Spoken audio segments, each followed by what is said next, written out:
بل فائدہ درېمه فائدہ د اودس هغه دا چې الله رب العالمین په اودس باندې سړي درجات پورته کوي. کم مرتبه چې ستادي د الله په در کې دا درجه چې پورته کیږي او دا چې بلند کیږي دا په اودس باندې برکیږي. دا بهر حدیث نبی صلی الله علیه وسلم فرمایي الا ادلکم علی ما یمحو الله به الخطايا ويرفع به الدرجات. تاسو دا عمل درونخم چې په دې باندې الله د مؤمنانو ګناهونه معاف کړي او د مؤمنانو مرتبه او درجات الله رب العالمین اوچت کی. قالوا بلا یا رسول الله اذا الله رسول راو خیراتا. قال اسباغ الوضوء على المكاره پورا او کامل او دس کول على المكاره سره د مشکلاتنا. امام نووي په شرح د مسلم کې د دې حدیث زلانه لیکلی د مکاره معنا دا ده چې سړی په جمی کې په یخو وبو باندې او دس کوي. لکه دی وخت دا د یخو وبو لګوت ورول ډیر ګرانی خاص کړه دا خلکو د پاره چې کم ضعیف العمر خلکی یا شپې په تهجد کې جوبه کله ګرمي نه وسړی یخ ټوټه د لاس دن نکی نو سخت یخیږي سړی نو په یخنۍ کې په یخو وبو باندې غسل کول دا الوضوء علی المکاره دا په سخت کې او دس کول لی. یا کله کله فقهاو صدا معنا لیکل چې وب ګرانه ملاویږي نشته ده په پیسو ته وب راوړو بیا په دې باندې تا او دس کې تیمم نه او دس کې دا مکاره ده. یا په دې بدن باندې د دانی او د ساده چمړې د سي بيماري چې ته تکلیف په اوداسه کې او تدري درد باوجود په اوداسه کې نه تعال اسباغ الوضوء علی المکاره وي. د مصیبت سره او د مشکل سره اودس کول په دې سره الله رب العالمین ګناهونه معاف کوي او الله د مؤمنانو درجات په دې باندې پورته کوي. او بیا نبی صلی الله علیه وسلم فرمایي ډیر قدمونه جمعه ته غسل د یو مانځه نه پس د بل مانځه انتظار کول دا عملونه چې بچا کې راجم شو او دس کول جمعه ته ډیر قدمونه غسل او یو من چې د وکړو د بل مانځه په انتظار باندې کې ناستل. مازیګر من مثلا تاو کړه د ماخام من او داغه په منځ کې ګنټه 2 غنټې ټیمي زمونږ په جماعتونو کې ډیر په بعضو جماعتونو کې ګنټه ټیم هم نه ده 4 بجې څوک منځ کوي نو 25 پان باندې ماخام اذان کې لک ټیم پکې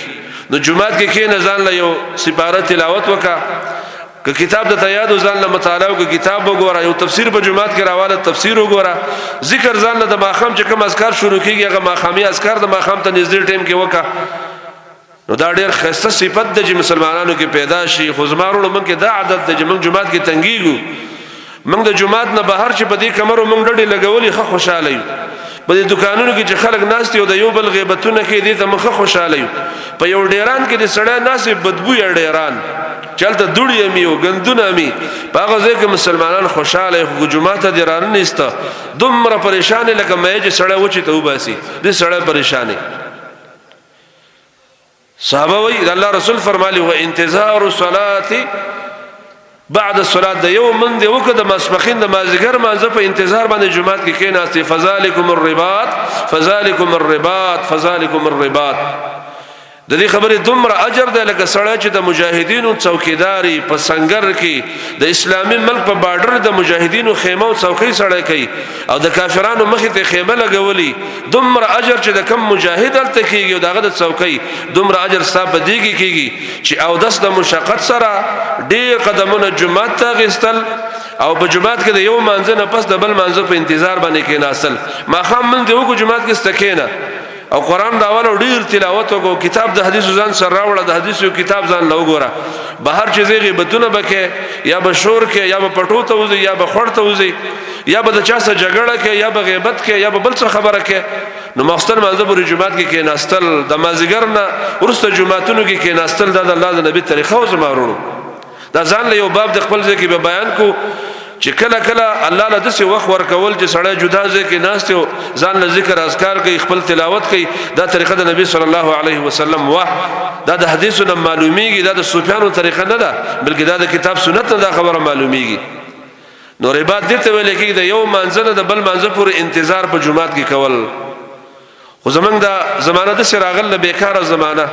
یو منټ چې په غړۍ کې په جمعات کې وخت دی یو منټ او غړۍ لګه اخوا شو ټول خلک بخپل غړۍ ته مګوري د جمعات غړۍ ته بمګورو شاته بګوري کته چې د ډیرو بيزو کې ناشنا شان بيزار علی ټول خلک به اوتر ګوري او خد 2 رکعات ټیم به می سړی براشي ته نیغ به ودر کې خبري بکې او 2 رکعات به نه کوي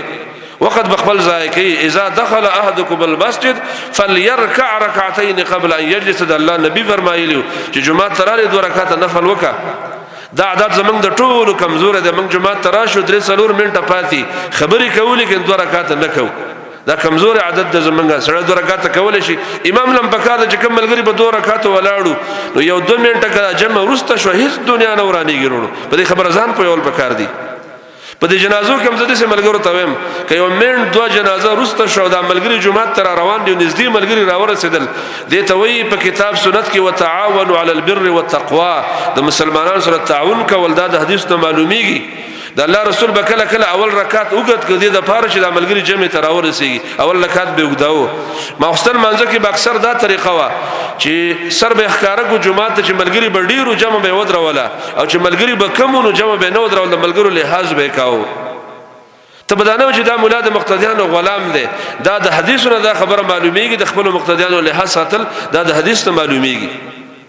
خدا زمنګ تعذيب څوک منګ له صبر تلقین را کی شر جمعات کی تا ته وخت میلاو شو تلاوت وک زر عالم راونو ته 15 منټه به وخت زر خپل تلاوت وک تا ته به رکوع تلاوت پاتې هغه پوره کا سبحان الله و بحمد دا مطلق ذکر دا ذکر خپل پوره کا پس یو 2 رکعات نفل وک دا غنیمت ته ته میلاو شو. الغنیمت البارده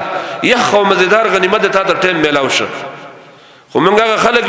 جمعه ته باغ ټیم کې راځو چې غړې بالکل د جمع ټیمي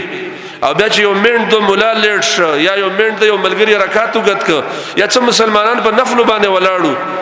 نو موږ وګورو دا پام نه کې نفل باندې ولاړ دي. دا عادت چې دا ځان استل پکار دي. دا سکون او د وقار عادت مزیدار دي. د صبر او د تحمل عادت زکه دا د الله کور د خدای عبادت زله خلق راغلي که څوک په نفل ولاړ دی او 2 منټه زیات لاړل ته په تاوانی ځکه نه ولاړ ته په بازار کې نه ولاړ ټي وي ته دغه ته چرته نه ولاړ سینما کې خو نه ولاړ د الله په کور کې ولاړ تم یو 2 رکعات او قاری کې چلو ګوري کې سلا 2 رکعات او کده الله د پاره. دا د صحابه عادت زمارونو. موږ صحیح بخاری مدرسه کې یو ځکه پڑھاو طالباتو ته پڑھاوال د نشته حدیث راځي ما خپل کې نبی سلام یو ځل دومره نا وخت راوته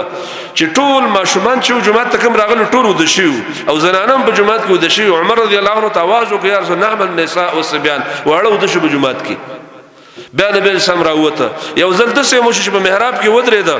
او صحابه صفونه برابر کړل نو بیا په جنابت کې پته ته نه ولګېدلی واپس لاړ وی لمبل غسل وکړ واپس راغی بیا ودرې ملګرو ته دغه شان انتظار کو. یو ځل د سه چې صفونه برابر شو یو ملګری زما تاسو سره کار دی نبی سلام دې ګټ کې ودرا وستا او خبره وسه کولې ملګری په صفونه باندې دغه شان ولاړو ډیرو ملګرو به خوب راغی. دته وی لقد كان لكم في رسول الله اسوه حسنه. مخه دې کار چرته نه کو او غدا مګو کې دې جمعه د خلک دا علماء وشړي او خلک به دې څومره غټه لکه جوړه کی خدا معمولی یو منټ او 2 منټ په جمعه کې زیات تیرې دل او 15 منټ په ټیم باندې وخت دل دا هیڅ فرض او واجبه مسله نه ده.